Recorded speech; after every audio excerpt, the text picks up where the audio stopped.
श्रीमन् वेङ्कटनाथार्यः कवितार्किकेसरी वेदान्ताचार्यवर्यो मे सन्निधत्तां सदा हृदि यस्य वाक्कृतिपर्यन्ता यतिराजसरस्वती तस्मै वेदान्तगुरवे भूयो भूयो नमो नमः।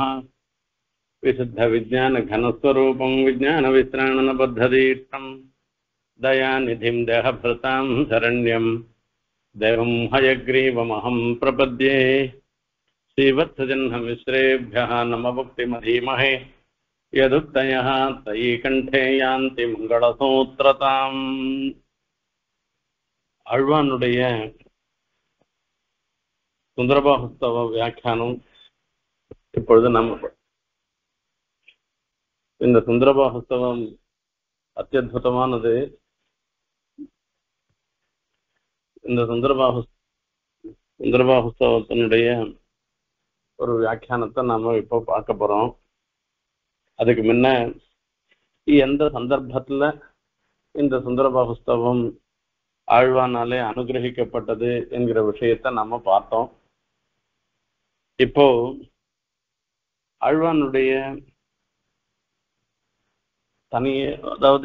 தனிய ஸ்லோகம் ஸ்ரீவத்சஜன்ம மிஸ்ரேபியः நவமுக்திம் அதீமஹே யதுக்தயः த்ரயீ கண்டே யாந்தி மங்களகோத்திரதாம் என்கிற ஸ்லோகார்த்தத்தை சங்கேபமா சுருக்கமாக பார்த்துட்டு அதுக்கப்புறமா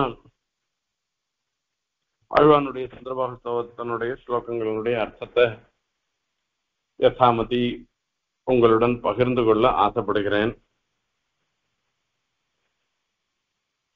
ஆழ்வான் எம்பெருமானிடத்துல அத்தாணி சேவகம் பண்ணினவர். மொழியை கிடக்கும் பெரும்புகழ் ஆண் என்று அந்த வாசாம கோச்சரமாக எம்பெருமானுடைய புகழ் மாதிரி ஆழ்வானுடைய புகழும் வாசாம கோச்சரம் வாசனால சொல்லுவதற்கு முடியாத ஒரு அளவு அப்படிப்பட்ட ஒரு ஆச்சாரிய பக்தி பரிதனாக எழுந்தருளி இருந்த அப்படிப்பட்ட ஆழ்வான் அவருடைய ஸ்ரீசுக்திகள் பெரிய ஞாதா, மகாகவி. அவர் பார்க்காத புஸ்தகம் கிடையாது, அவருக்கு தெரியாத சம்பிரதாயம் கிடையாது. ஆழ்வார்களுடைய ஸ்ரீசுக்திகள்ல அப்படிப்பட்ட ஆழங்கால் பட்டவர் அவர். அந்த சில வார்த்தைகள்லாம் பார்த்தோம்னாக்கா அப்படியே லிட்ரல் டிரான்ஸ்லேஷனா இருந்துருக்கும். ஆழ்வாருடைய அப்படியே அந்த பதமே அப்படியே போட்டிருக்கோம். அந்த மாதிரி அபூர்வாச்சாரியாளுடைய ஸ்ரீசூக்திகள் மொத்தத்தையும் பார்த்தவர். இவ்வளவையும் அவர் சேவிச்சவராக இருந்தாலும் கூட ஒரு தன்னடக்கத்தோட தனக்கு ஒண்ணுமே தெரியாத மாதிரி தான் எம்பெருமானாருடைய நிழல்ல ஒதுங்கி நிக்கிறதாக அவர் சாதிப்பார். அப்படிப்பட்ட ஒரு நைத்தியானுசந்தானம் ஆழ்வான் ஸ்ரீசூக்திகள்ல அனுபவிக்கணும்னாக்கா நிச்சயமா அதுக்கு ஒரு சக்திய அந்த ஆழ்வான் தான் கொடுக்கணும், அந்த அழகர் தான் கொடுக்கணும், அந்த எம்பெருமான் தான் நமக்கு எல்லாருக்கும் கொடுக்கணும். எம்பெருமானாருடைய அனுகிரகம் இருந்தாதான் ஆழ்வானுடைய ஸ்ரீசூக்திகளுடைய காம்பீரியத்தை நம்மளால உணர முடியும். ஸ்ரீவத்சஜன்ம மிஸ்ரேபியா நமமுக்திம் அதீமஹே என்பதாக பூர்வார்த்தம். இந்த ஸ்ரீவத்சஜன்ம மிஸ்ரேபியான்னு சொல்லச்சே ஸ்ரீவத்ச மிஸ்ரர் என்று ஸ்ரீவத்சஜன்மன் ஸ்ரீவத்சாங்கர் என்றெல்லாம் பெயரை அந்த திருநாமத்தை உடைய அந்த எம்பெருமான், அதாவது எம்பெருமானிடத்திலையும் எம்பெருமானாரிடத்திலையும் பரம பக்தியோடு எழுந்தருளி இருந்த ஆழ்வானுடைய திருவடிகளில் நமமுக்திம் அதீமஹே, நமஹா என்கிற வார்த்தைய அதீமஹே அதை சொல்கிறேன்னு சொல்லியிருக்கலாம், வதாமகேன்னு சொல்லியிருக்கலாம், எதனா சொல்லலாம். அந்த மாதிரி சொல்லல, அதீமகேன்னு சொல்ற அந்த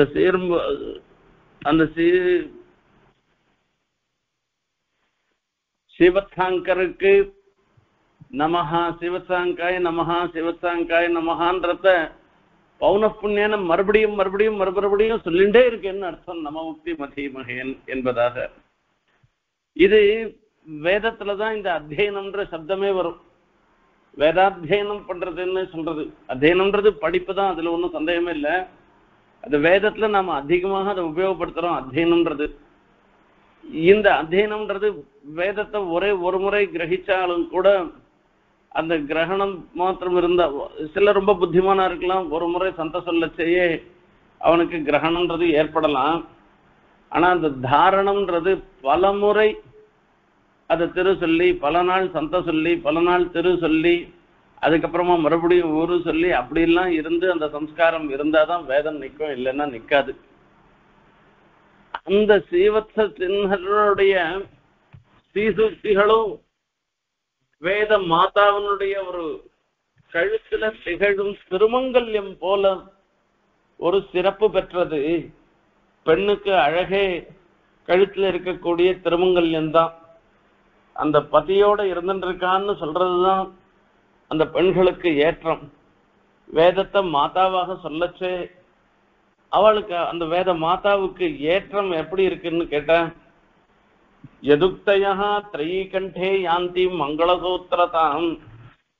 இந்த ஆழ்வானுடைய ஸ்ரீசுக்திகள் மங்களசூத்திரதாம் யாந்தி, வேத மாதாவிற்கு மங்களசூத்திரம் திருமாங்கல்யமாக ஆகின்றது என்பதாக சொல்றார்.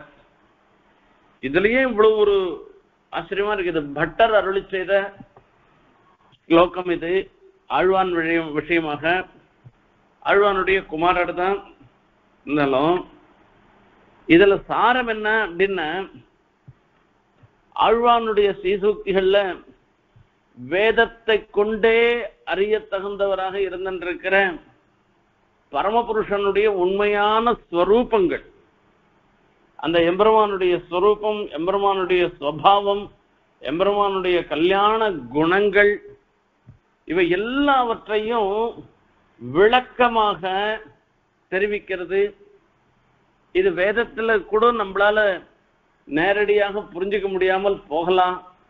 ஆனா ஆழ்வானுடைய ஸ்ரீசூக்திகளை வேதத்துல சொல்லியிருக்கிற விஷயத்தை தான், அந்த பகவத் ஸ்வரூபத்தையும் எம்பெருமானுடைய திவ்ய மங்கள விக்கிரகத்துல நாம எப்படியெல்லாம் ஈடுபடுறோம், எப்படி ஈடுபட்டாக்க நம்மளுடைய சம்சார பந்தம் போகும், அதே மாதிரி பகவத் குணங்கள்ல நமக்கு ஒரு ஏற்படக்கூடிய ஒரு ஈடுபாடு, அந்த பகவத் குணங்களை அனுபவிப்பதற்கு ஏற்றதாக இருக்கக்கூடிய ஒரு ஆசைய கிளர்த்தி அதை மேலும் மேலும் தூண்டி அதை போனாக்க ஒரு ஸ்லோகம் சேவிச்சோம்னாலே அப்பா ஆழ்வான் இப்படி எல்லாம் ஸ்லோகம் பண்ணிருக்காரு, அடுத்த ஸ்லோகத்துல என்ன சொல்லியிருக்காருன்னு நாம தெரிஞ்சுக்கிறதுக்கு ஒரு ஆவலை தூண்டும்படியாகவும், இந்த ஸ்லோகத்துல எப்படி எம்பெருமான மங்களாசாசனம் பண்றார், எம்பெருமானுடைய ஸ்வரூபத்தை மங்களாசாசனம் பண்றாரா, எம்பெருமானுடைய திவ்யாத்ம ஸ்வரூபத்தை மங்களாசாசனம் பண்றாரா, எம்பெருமானுடைய கல்யாண குணங்களை மங்களாசாசனம் பண்றாரா, எம்பெருமானுடைய லீலைகளை சேஷ்டிதங்களை மங்களாசாசனம் பண்றாரா, எப்படியெல்லாம் எம்பெருமான் நம்ம விஷயத்துல பிரீத்தியோட இருக்கான்றத தெரிவிக்கிறாரா என்று நமக்கே மேல மேல தெரிஞ்சுக்கணும்னு தோணும்படியாக இது எல்லாம் ஸ்ருதியில சொல்லப்பட்ட அர்த்தங்கள் தான். வேத விரோதமாக சொக்க போல கல்பித்தம் தானா கல்பிக்கிற எந்த ஒரு வார்த்தையும் இதுல கிடையாது. அதான் இந்த வார்த்தை எல்லாம் சப்பிரமாணம், பூர்வாச்சாரியர்கள் சொன்னது, ஆழ்வார்கள் அனுசந்தானம் பண்ணது, ஆளவந்தார் மாதிரி இருக்கிறவர்கள்லாம் தன்னுடைய ஸ்தோத்திரங்கள்லையும் கிரந்தங்கள்லையும் சாதிச்ச விஷயங்கள், வேதத்துல முக்கியமாக சொல்லப்பட்ட விஷயங்கள், ஸ்மிருதி இதிகாச புராணங்கள்ல சொல்லப்பட்ட விஷயங்கள், அவை எல்லாவற்றையும் குரோடீகரணம் பண்ணி ஒரு பெண்மணிக்கு எத்தனையோ ஆபரணங்கள் இருந்தாலும் கூட மாங்கல்ய சூத்திரம் மாதிரி எந்த ஆபரணமும் ஆகாது. அந்த வேத மாதாவுக்கு மாங்கல்ய சூத்திரம் மாதிரி இருந்துட்டு அவளுக்கு ஒரு வேதத்தை சநாதமாக ஆக்கின ஆழ்வான். ஆகையால அந்த ஆழ்வானுக்கு எத்தனை முறை நமஸ்காரம் சொன்னாலும் போராது. அந்த நமமுக்தியும் அதீமகேன்னு சொல்லி பௌனப்புண்ணியன அந்த நமமுக்திய சொல்லுகிறேன், அத்தியனம் செய்கிறேன்னு மறுபடியும் சொல்லுகிறேன்னு இந்த தனியன் மூலமாக பட்டர் தெரிவிக்கிறார். இதை அடியொற்றிதான் குருபிய தத்குருபிய நமோவாக்க மதீமகே விரணீமகேச்சு தத்ராத்யோ தம்பதி ஜெகதாம்பதி என்று சுவாமி தேசிகன் இந்த குரு பரம்பராசாரத்துல முதல் ஸ்லோகமாக அதீமஹே என்பதாக சொல்ற. இங்க நம்ம புக்திம்னு சொல்லிருக்கு. ஸ்ரீவத்சஜன்ன மிஸ்ரேபியா நம புக்திம் அதீமஹேன்னு சொன்னது. அதே வார்த்தைய நமோ வாக்கம் அதீமஹே, நமோ வாக்கம் என்கிற சப்தத்தை நமகான்ற வார்த்தையை நான் சொல்றேன்னு. இந்த புக்தின்னு அங்க இருக்கு, இங்க வாக்கம்னு இருக்கு, அவ்வளவுதான் வித்தியாசம். ரெண்டும் வார்த்தை தான். இத ஆழ்வான எப்படியெல்லாம் நம்ம ஆச்சாரியர்கள்லாம் கொண்டாடுறான்றதை இதுல இருந்தே தெரிஞ்சுக்கலாம், இந்த தனியன்ல இருந்தே தெரிஞ்சுக்கலாம். அடுத்தது முதல் ஸ்லோகத்தை நாம பார்க்க போறோம். ஸ்ரீமந்தௌ ஹரிச்சரணௌ சமாஸ்ரிதோஹம் ஸ்ரீராமவரஜ முனீந்திரலப்தபோதः நிர்பீகः ததைஹ சுந்தரோருபாஹும் தோஷ்யேதச்சரணவிலோகனாபிலாஷீ. ஸ்ரீமந்தௌ ஹரிச்சரணௌ சமாஸ்ரிதோஹம் ஸ்ரீராமவரஜ முனீந்திரலப்தபோதः நிர்பீகः ததைஹ சுந்தரோருபாஹும் தோஷ்யேதச்சரணவிலோகனாபிலாஷீ. அற்புதமான ஸ்லோகம். ஆரம்பமே விசேஷமானது. இந்த கிரந்தம் அருளி செய்ததனுடைய நோக்கம் என்னன்றத முதல்லயே தெரிவிச்சுடுறேன். சாதாரணமா பலஸ்ருதின்றது கடைசியில வரும். அதுக்கு முன்ன இந்த இதுல விஷய நிர்தேசம் பண்ணி இது என்னத்துக்காக பிரயோஜனம் சொல்லணும் இல்லையா? ஒரு கிரந்தம் பண்ணச்சே அந்த கிரந்தத்துக்கு இயற்றுவதற்கு காரணம் பிரயோஜனம் என்னன்றதை தெரிவிக்கணும். அதை முதல்லயே தெரிவிச்சுடுறேன். என்ன? சரண விலோகனாபிலாஷி. எம்பெருமானாருடைய திருவடிகளை நாம் மறுபடியும் சேவிக்கணும். அதுக்காக தான் நான் உம்மிடத்துல பிரார்த்தனை பண்றேன். இந்த சுந்தரோர் பாகுவாக இருந்திருக்கிற பெருமாளிரஞ்சிலையில எழுந்துள்ள இருக்கிற அழகனிடத்துல அவரை ஸ்தோத்திரம் பண்றதுக்கு, அழகரை ஸ்தோத்திரம் பண்றதுக்கு காரணமே இந்த பிரயோஜனத்தை அவனிடத்துல இருந்து பெறணும். எம்பெருமானார சேவிக்கும் பாக்கியம் எனக்கு கிடைக்கணும். அதுக்காக சொல்லணும்னா இதுல வரைச்சு இப்ப பெருமாளை ஸ்தோத்திரம் பண்றதுக்கு ஒரு தகுதி வேணும். அதுவும் அத்தியாச்சரியமாக எழுந்தருள் இருக்கிற சுந்தர பாகுவ அவரை ஸ்தோத்திரம் பண்ணோம்னா அதுக்கு ஒரு தகுதி வேணும். எனக்கு அந்த தகுதி இருக்கான்றத முதல்ல பார்க்கணும். அந்த தகுதி எனக்கு நன்னா இருந்துட்டு இருக்கு. ஸ்ரீமந்தௌ ஹரிச்சரணௌ சமாஸ்ரிதோஹம். அந்த எம்பெருமானுடைய திருப்பொலிந்த சேவடியை பணிந்தவனாக அடியேன் இருக்கிறேன் என்பதாக சாதிக்கிறது. ஸ்ரீமந்தௌ ஹரிச்சரணௌ சமாஸ்ரிதா அகம். இந்த ஸ்ரீமந்தௌன்றது இருக்க அந்த விசேஷனம் ஹரிச்சரணவுக்கு எம்பெருமானுடைய திருவடிகளுக்கு விசேஷனமாக இருந்திருக்கு. அந்த பெருமாளுக்கு ஒரு ஏற்றமே பிராட்டியோடு சேர்ந்ததாக இருந்திருக்கு. அவர்தான் திருவோடு இருந்திருக்கிற தேவர். மீதி எல்லாருமே திருவில்லா தேவர்களாக திகழ்கின்றனர். இப்படி திருப்பொலிந்த சேவடி லோகத்துல எது எதெல்லாம் ஸ்ரீஸ்தவத்துல சொல்லச்சே இதே ஆழ்வானே சாதிக்கிறார். லோகத்துல எதெல்லாம் மிக உயர்ந்த வஸ்துக்கள் என்று சொல்லுகின்றமோ அவை எல்லாமே அந்த ஸ்ரீனோ அல்லது ஸ்ரீமத்து என்றோ ஒரு அடைமொழியை கொண்டுதான் இருந்துருக்கும். எல்லாமே அந்த பிராட்டியோட சம்பந்தத்தை சொல்லிதான் சொல்றது. பெருமாளுடைய திருவடிக்கு ஒரு ஏற்றம்னு சொல்றதா இருந்தாலும் கூட அந்த பிராட்டிய சொல்லச்சே அந்த பிராட்டியோட சேர்ந்திருக்கிற எம்பெருமானுடைய திருவடி அந்த மிக ஆசிரித்தாளுக்கு எல்லா விதத்திலையும் ஏற்றதாக அணுகக்கூடியதாக இருந்திருக்கிற எம்பெருமானுடைய திருவடி அதுதான் உத்தமோத்தமமான ஒண்ணு. அத சொல்லச்சேயே அதை காட்டிலும் மிக உயர்ந்த வஸ்து லோகத்துல எதுவுமே இல்லைன்றதை தெரியப்படுத்துறதுக்காக தான் ஸ்ரீமந்தௌ ஹரிச்சரணௌ ஸ்ரீமந்தௌ ஹரிச்சரணௌ என்பதாக இங்கு ஆழ்வான் சாதிக்கிறார். ஸ்ரீமன்னாராயண சரணௌ சரணம் பிரபத்யே. அங்க ஸ்ரீமன்னாராயண சரணௌ சரணம் பிரபத்யேன்னு சொல்லச்சே அங்க துவயத்தினுடைய பூர்வார்த்தத்துல சொன்ன அர்த்தத்தை தான் சொல்றார். இந்த இடத்துல பூர்வ கண்டத்துல சொல்லக்கூடிய அர்த்தம் சரணாகதி. இத ஒரு கிரந்தம் இருக்கச்சே மங்களமாக ஆரம்பிக்கணும். எந்த சப்தத்தை கொண்டு பிராட்டிய காட்டிலும் மங்களகரமானது வேற எதுவுமே இல்லை. ஆகையால பிராட்டிய குறிப்பிடக்கூடிய ஸ்ரீ சப்தத்தையே சொல்லி இந்த ஸ்தவத்தை ஆரம்பிக்கிறார் ஸ்ரீமந்தௌ என்பதாக. இது மங்களத்துக்காக சொல்லப்பட்ட அர்த்தம். ஸ்ரீமந்தௌ ஹரிச்சரணவுன்னு எம்பெருமானுடைய திருநாமத்தை சொல்ற. ஹரிரு ஹரதி பாப்பானின்னு சப்தகத்வா ஹரிசப்தத்தை சொன்னமானாக்கா நம்மளுடைய பாப்பங்கள்லாம் போயிடுறதுன்னு சொல்லி பிரமாணங்கள் ஸ்ருதிகள் ஸ்மிருதி இதிகாச புராணங்கள்லாம் சொல்லப்படுகின்றன. அப்ப அந்த ஹரிசப்தம் இருக்க நம்மளுடைய பாப்பங்கள் தொலைந்தாதான் மங்களமே நமக்கு ஏற்படும். ஆகையால அந்த பாப்பங்களை போக்கடிக்கிறதுனாலேயே எம்பெருமானுக்கு ஹரி என்கிற திருநாமம் வருது. அதுலயும் முக்கியமா சுபாசிரயம்னு சொல்றோம்.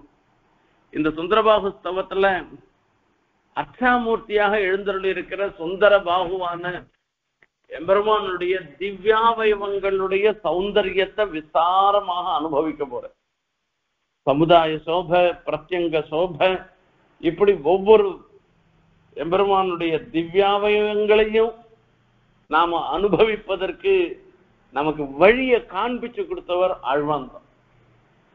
சுவாமி தேசிகனுடைய சீசூக்திகள்ல தேவநாயக்க பஞ்சாசத்துல தேவநாதனை அப்படி அனுபவிச்சிருக்க. அதுல ஒரு நாயிகா பாவத்தை ஆசிரியிச்சு ஒரு பெண் காதல் கொண்டவனை யாரிடத்துல காதல் கொண்டிருக்காளோ அவனை எப்படி பிரத்யங்க சூட்ச சுஷுமா சுபகம் வபுஸ்தேன்னு சொல்லி அணு அணுவா எப்படி அனுபவிப்பாளோ அந்த மாதிரி சுவாமி தன்னை தான் நாயிகா பாவத்தை ஆசிரியிச்சு தேவநாதனை அனுபவிச்சிருக்கு. ஆளவந்த எம்பெருமானுடைய திவ்யாவய சோபைய கோடிட்டு காண்பிச்சிருக்க. அந்த பரிஜனங்கள் எல்லாத்தினுடைய ஒரு விசேஷத்தை சொல்லி சிவைகுண்டத்துல பெருமாள் எப்படி எழுந்தருள் இருக்கன்றதெல்லாம் காண்பிச்சிருக்க. ஆனாலும் கூட அந்த பிரத்யங்கமாக ஒவ்வொரு திருமேனியில இருக்கக்கூடிய ஒவ்வொரு அவயவ விசேஷங்களையும் மங்களாசாசனம் பண்றதுன்றது ஆழ்வானுடைய சீசுக்தி. ஆழ்வார்கள் அப்படிலாம் மங்களாசாசனம் பண்றா. ஆனா ஆழ்வார்களுடைய மங்களாசாசனம் இருந்துருக்கு, விசேஷமா இருந்துருக்கு. ஆனா அதெல்லாம் அங்கங்க இருந்துருக்கும். அதெல்லாம் எடுத்து நாம ஒரு கோர்வையாக சொல்லணும். ஆனா இங்க ஆழ்வான் வரிசையாக மங்களாசாசனம் பண்ற. அதே மாதிரி இந்த ஆழ்வானுடைய சீசுக்திகள், ஆழ்வாருடைய சீசுக்தி எப்படி அமல்நாதிபிரான் சுவாமி தேசிகனுக்கு பகவத் தியானம் சோபானம் ரங்கநாதன் விஷயமாக பகவத் தியான சோபானம் செய்வதற்கு அந்த ரங்கநாதன் விஷயத்துல ஈடுபடுவதற்கு காரணமாக இருந்ததோ அந்த மாதிரி ஆழ்வார்களுடைய சீசுக்திகள் தான் ஆழ்வானுடைய பகவத் அனுபவத்துக்கு மூலமாக இருந்திருக்குன்னு சொன்னா அதுல ஒன்றும் சந்தேகமே கிடையாது. ஸ்ரீமந்தௌ ஹரிச்சரணௌ சமாஸ்ரிதோஹம் மார்த்தட்டு சொல்றார் ஆழ்வான். ஸ்ரீமந்தௌ ஹரிச்சரணௌ சமாஸ்ரிதோஹம், நான் திருவில்லா தேவரை நான் அணுகினவன் அல்ல, பிராட்டியோடு சேர்ந்திருக்கிற மகாலட்சுமியோடு சேர்ந்திருக்கிற எம்பெருமானுடைய திருவடிகளையே நான் ஆசிரயித்தவன். அப்படி இருந்துருக்குச்சு. என்னை காட்டிலும் பெருமை உடையவர் வேற யாரும் கிடையாது என்பது அந்த பகவத் சமாசிரயணம், பகவத் சம்பந்தம் நமக்கு இருக்குன்னு சொல்றது இருக்க. அதை காட்டிலும் பெருமை வேற ஒன்றும் கிடையாதுன்னு நினைச்சிருந்து முதல்ல சொல்ற. ஆனா உடனே அடுத்த வாக்கியம் சொல்ற அத்த காட்டுல இன்னும் ஒரு பெரிய விசேஷம் இருந்துருக்கு என்பதாக. ஸ்ரீராமாவரஜ முனீந்திர லப்த போதா.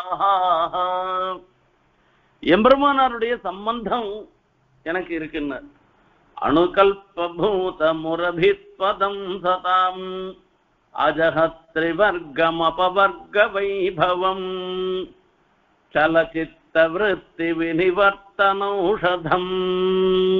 எம்பெருமானாருடைய பெருமையை சுவாமி தேசிகன் எதிராஜ சப்தத்தில சாதிக்கிறார். அனுகல்பூத முரபித்பதம் சதாம், சத்துக்களுக்கு அனுகல்பூதமாக ஆயிடுச்சான், செகண்டரியா ஆயிடுச்சான். எம்பெருமானார் அவதாரம் பண்றதுக்கு முன்ன எம்பெருமான் அந்த பிராட்டியோடு இருந்திருக்கிற எம்பெருமானுடைய திருவடி, சாட்சாத் சிவன் நாராயணனுடைய திருவடி, அதுவே பரமபோக்கியமாக அவளுக்கு அனுபவிப்பதற்கு ஏற்றதாகலாம் இருந்துதான்.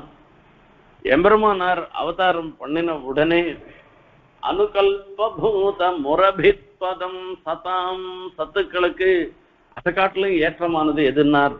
பாஷ்யக்காருடைய சம்பந்தம், பாஷ்யக்காருடைய திருவடி சம்பந்தம் ஆகும்.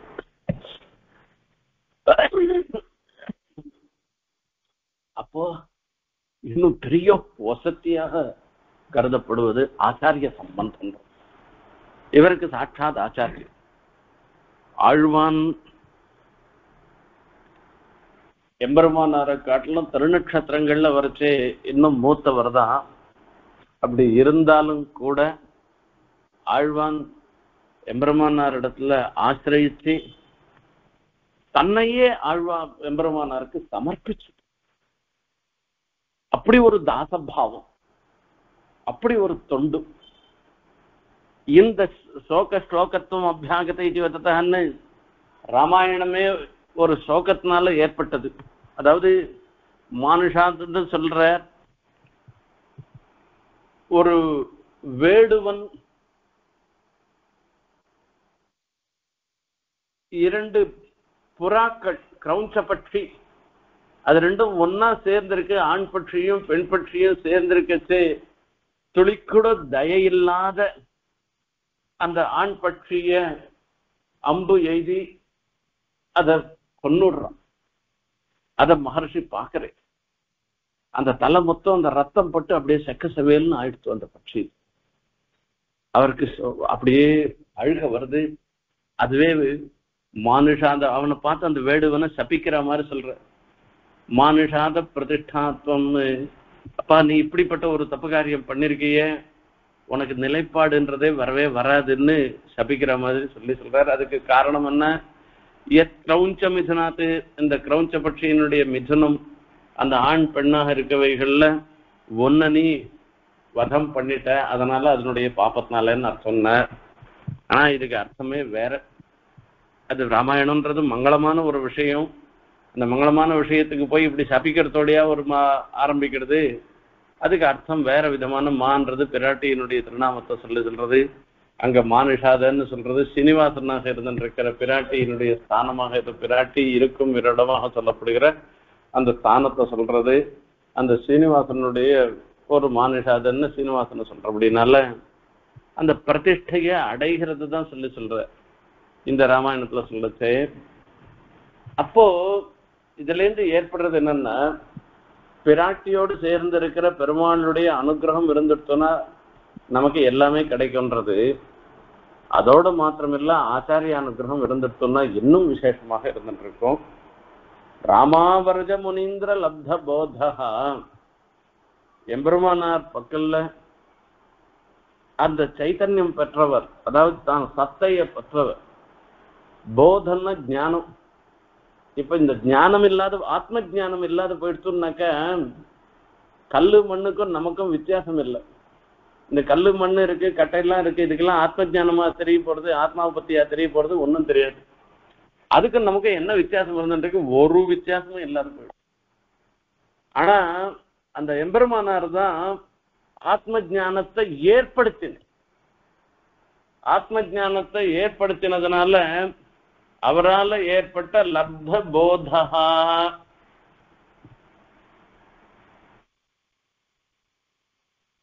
ஸ்ரீ ராமாவரஜ முனீந்திர லப்த போதா.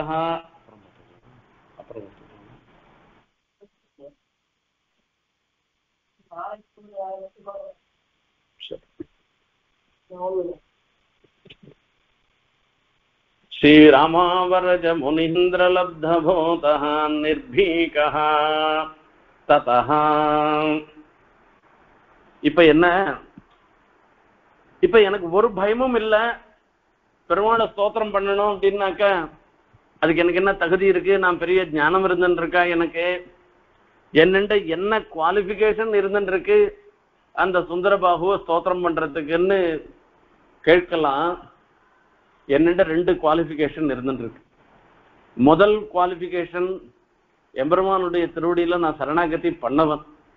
திருப்பொலிந்த சேவடியில அந்த விராட்டியோடு சேர்ந்து இருக்கிற எம்பெருமானுடைய திருவடிகள்ல நான் சரணாகதி பண்ணவன். அது ஒரு தகுதி. 2வது தகுதி, ராமாவரஜ முனீந்திர லப்தபோதா, எம்பெருமானாருடைய பாஷ்யக்காரருடைய அனுகிரகத்தினால எனக்கு சைத்தன்யம் ஏற்பட்டிருக்கு. அந்த பாஷ்யக்காரருடைய அனுகிரகம் இல்லாத போயிடுச்சுன்னாக்க நான் ஒரு கட்ட மாதிரி தான் இருந்துட்டு இருப்பேன். கல்லு மண்ணுக்கும் எனக்கும், ஜடமா இருக்கிற வஸ்துக்கும் எனக்கும் வித்தியாசம் இல்லாததான் இருந்திருக்கும். ஆனா அவரால் எனக்கு ஒரு சைத்தன்யம் ஏற்பட்டிருக்குன்னா, ஆத்ம ஞானம் ஏற்பட்டு உண்மையான ஒரு ஸ்திதி, பரமாத்ம ஸ்வரூபத்தையும் தன்னுடைய ஸ்வரூபத்தையும் ஆத்மஸ்வரூபத்தையும் அறியும் நிலை ஏற்பட்டிருக்கு. இது 2 காட்டிலும் வேற என்ன வேணும்? இதுதான் முக்கியமானது. ததஹா நிர்பீகா. இப்படிப்பட்ட 2 விசேஷம் என்னிடத்துல இருக்கிறதுனால எனக்கு பயமே கிடையாதுன்னு சொல்ற. கஜம் வா வீட்ச சிம்மம் வா வியாக்ரம் வாபி வராங்கனா நாஹாரைத்து சந்திராசம் பாகுராமஸ்ய சம்ஸ்ரிதா. இந்த பிராட்டி சொல்ற வார்த்தை. காட்டுக்கு போறாளே, காட்டுக்கு போனாக்க யானை புலி சிங்கம் எல்லாம் வருமே, அதை பார்த்து சீதா பிராட்டி பயப்படுவாளா அப்படின்னா, கஜம் வா வீட்ச சிம்மம் வா வியாக்ரம் வாபி வராங்கனா, யானை வேணா வரட்டும், கும்பல் கும்பலா யானை வரட்டும், கும்பல் கும்பலா சிங்கம் வரட்டும், கும்பல் கும்பலா புலி வரட்டும், பாஞ்சிண்டு வரட்டும், அப்ப கூட துளி கூட பயப்பட மாட்டாளாம். மொத்தத்தையும் வேடிக்கை பார்த்துட்டு இருப்பாளாம் சீதா பிராட்டி. ஏன்? அதுக்கு என்ன காரணம் அப்படின்னா, நாகாரயத்து சந்திராசம் பாகுராமஸ்ய சம்ஸ்கிருதா. ராமனுடைய அரவணைப்புல இருந்துட்டு இருக்கச்சு எந்த யானை வந்தா என்ன, சிங்கம் வந்தா என்ன, புலி வந்தா என்ன, கரடி வந்தா என்ன, எதை பத்தியும் பயப்படுறவர்களாக அந்த சீதா பிராட்டி தன்னுடைய நிலைய சொல்றா. அதே மாதிரிதான் எம்பெருமான் சாட்சாத் அந்த சிவன் நாராயணன் திருவடிகள்ல சரணாகதி பண்ணவர், எம்பெருமானாருடைய திவ்ய கட்டாட்சத்துக்கு பாத்திரமானவர். இப்படிப்பட்ட 2 தகுதிகள் இருந்துட்டு இருக்கச்சே நான் எதுக்கு நான் பயப்படணும்? ததோ நிர்பீகா என்பதாக. இதனால நான் எதுக்குமே நான் பயப்படல. ஆழ்வான் எம்பெருமானாருடைய திருவிழை பற்றி அதை பற்றினத்தினால அஞ்சாததாக, பயப்படாதவராக ததோ நிர்பீகா என்பதாக சொல்றார். இஹ சுந்தரோருபாஹும் ஸ்தோஷ்யே, இஹ சுந்தரோருபாஷ்யம் சுந்தரோருபாஹும். இஹ அந்த திருமாலிரும் சோலையில இங்கேருந்து ஸ்ரீரங்கத்துல இருக்க முடியாது போயிட்டு சோழ தேசத்திலேயே இருக்க வேணான்னு தீர்மானம் பண்ணிட்டே சோழ நாட்டை விட்டுட்டு கிளம்பி பாண்டிய தேசத்துக்கு போயிட்டே அந்த திருமாலிரும் சோலையில எழுந்தருள் இருக்கிற எம்பெருமான மங்களாசாசனம் ஈகன்னு சொல்லச்சே அந்த திருமாலிரும் சோலையில அந்த சுந்தர தோளுடையான் ஆக எழுந்தருள் இருக்கிற அந்த எம்பெருமான ஸ்தோத்திரம் பண்றதுக்கு ஆசைப்படுறேன். சுந்தரோருபாகும் ஸ்தோஷ்யே. சுந்தர உரு பாகும். சுந்தர ஒரு பாகுன்னா சுந்தரமாகவும் நீண்ட பெருசாகவும் இருந்திருக்கிற தோள்களை உடைய பெருமாளை அப்படின்னு அர்த்தம் இதுக்கு பண்ணணும். உரு வேற, ஊரு வேற. ஊருன்னா தொடைகள், உருன்னா பெரிய அப்படின்னு அர்த்தம்.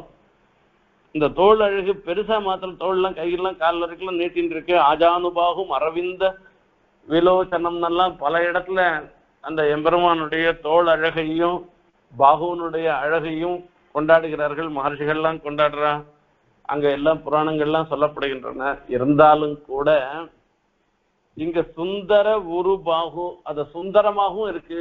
தோள் கண்டார், தோளை கண்டார், தாள் கண்டார், தாளே கண்டார்னு அந்த சுந்தரமாக இருக்கிறதுன்னா இந்த அழகாக இருக்கிறது. காண் தகு தோழண்ணல் தென்னத்தியூரர் கழலினை கீழ் பூண்டவன் பாளன்.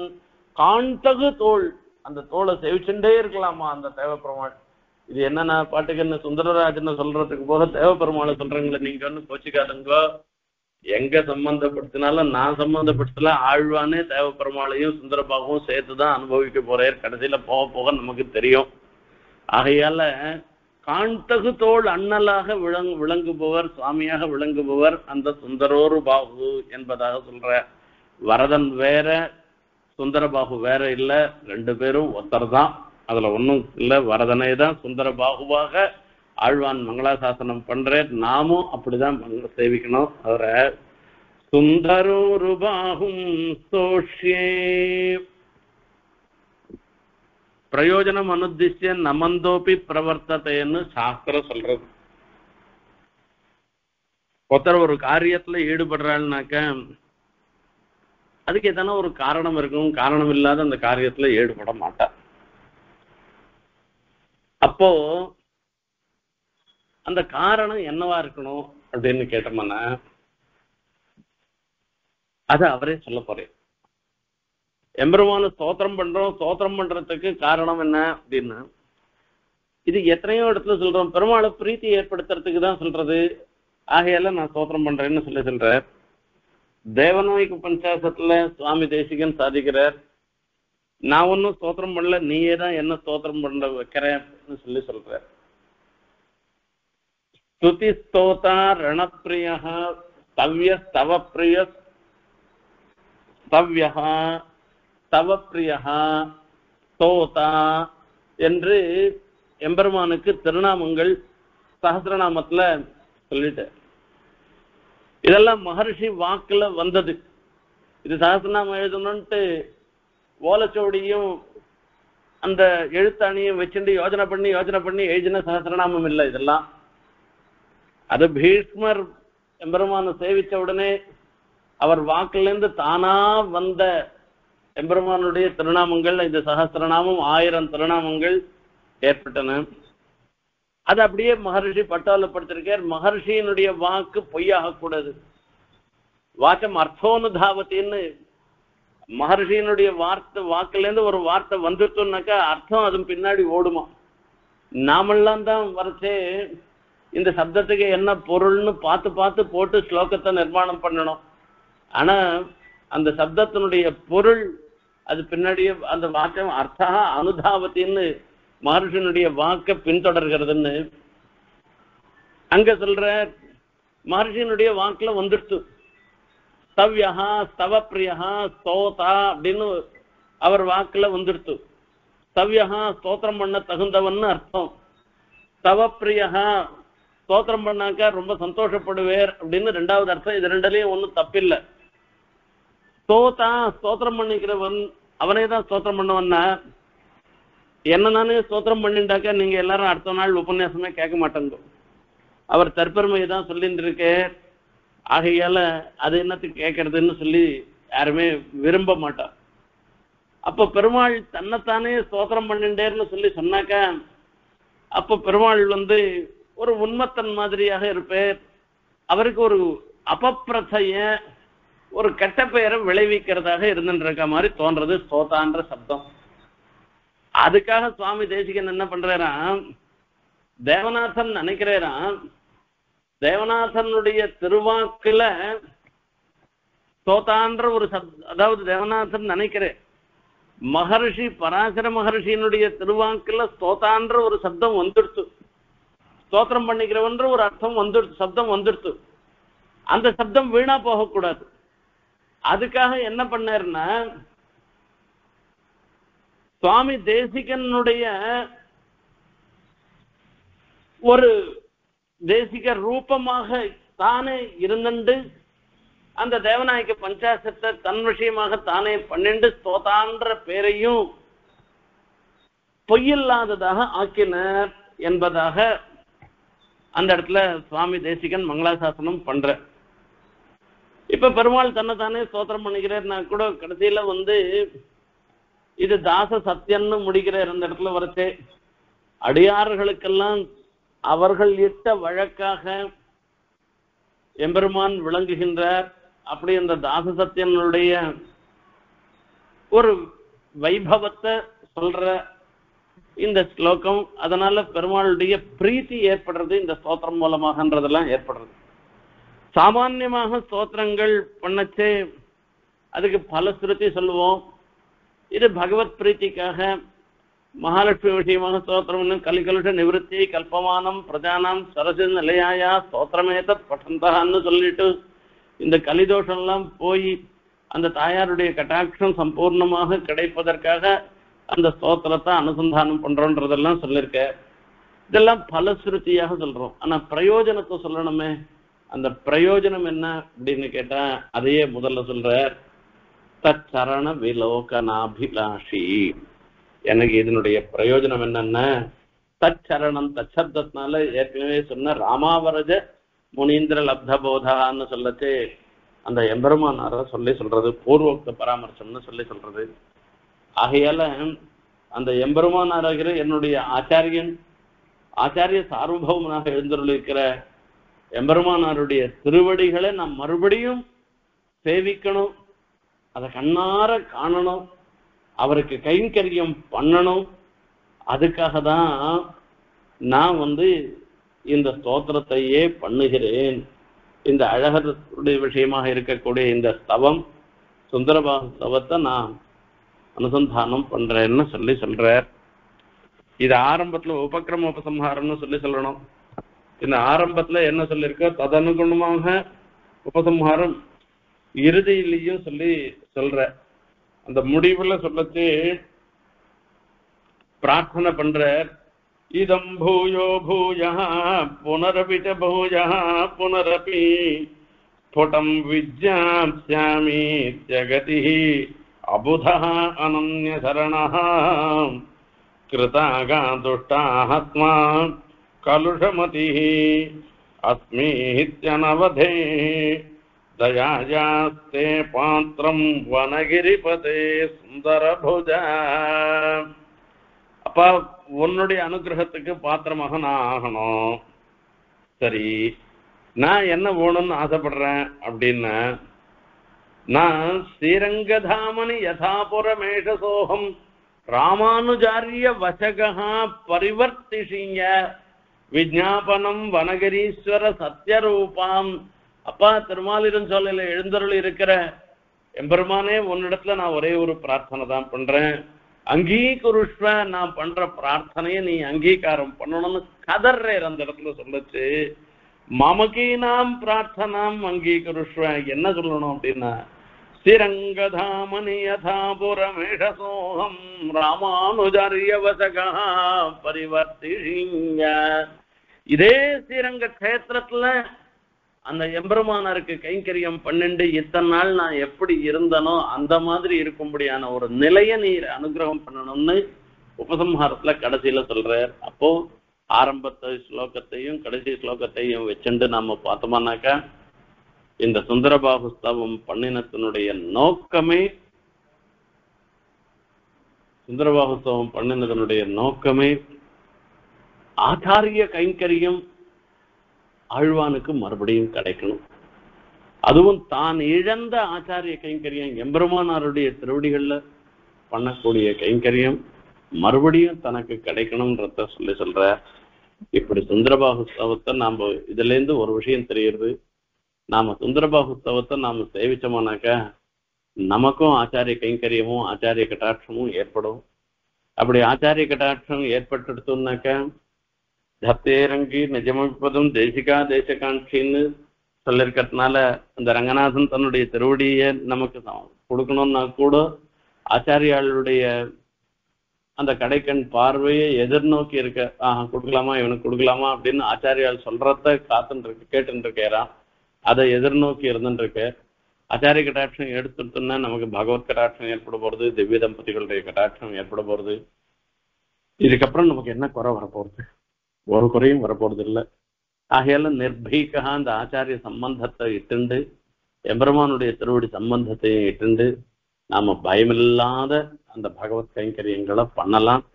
இந்த ஸ்தோத்திரானுசந்தானம் இருக்க இப்படிப்பட்ட பலனை நமக்கு ஏற்படுத்துன்றதையும் இதன் மூலமாக நாம தெரிஞ்சுக்கோம். இன்னைக்கும் ஆழ்வான் பிரார்த்தனை பண்ற மாதிரி நம்மளுடைய பிரார்த்தனையும் ஆச்சாரிய கடாட்சம் சம்பூர்ணமாக ஓணும். ஆச்சாரியாளுக்கு நம்மளால முடிஞ்ச கைங்கரியங்களை நிசங்கோச்சமாக நிர்பீகமாக பயமில்லாமல் பண்ணும்படியான ஒரு நிலை ஏற்படணும். அந்த ஆச்சாரிய அனுகிரகத்தினால நமக்கு ஒரு சைத்தன்யம் ஏற்படணும். சைத்தன்யம் ஏற்படணும்னா ஆத்ம ஞானம் ஏற்படணும். பகவத் அனுபவம் பண்ணுவதற்கு உண்டான தகுதி நமக்கு ஏற்படணும். அந்த பகவத் அனுபவம், அந்த எம்பெருமான அந்த திவ்யமங்கல விக்கிரகத்தை அனுபவிச்சு ரசித்து ஆனந்தம் அடைவதற்கு உண்டான ஒரு நிலையை நமக்கு ஆச்சாரிய அனுகிரகம் தான் நம்ம பண்ணி கொடுக்கணும். இந்த ஆச்சாரிய அனுகிரகத்தினால அந்த திவ்ய தம்பதிகள் இடத்துல நம்மளுடைய பரத்தை சமர்ப்பிச்சு அவளுடைய அனுகிரகத்துக்கு பாத்திரமாக ஆகணும்ன்றத மீண்டும் மீண்டும் பிரார்த்திச்சென்று நிறைவு செய்கிறேன். ஸ்ரீமந்தௌ ஹரிச்சரணௌ சமஹஸ்ரிதோஹம் ஸ்ரீராமா வரஜ முனீந்திரலப்தபோதः நிர்பீகः ததைஹ சுந்தரோருபாஹும் தோஷ்யே தச்சரணவிலோகனாபிநாஷி. கவிதார்க்கிகசிம்ஹாய கல்யாணகுணசாலினே ஸ்ரீமதே வெங்கடேசாய வேதாந்த குரவே நமः.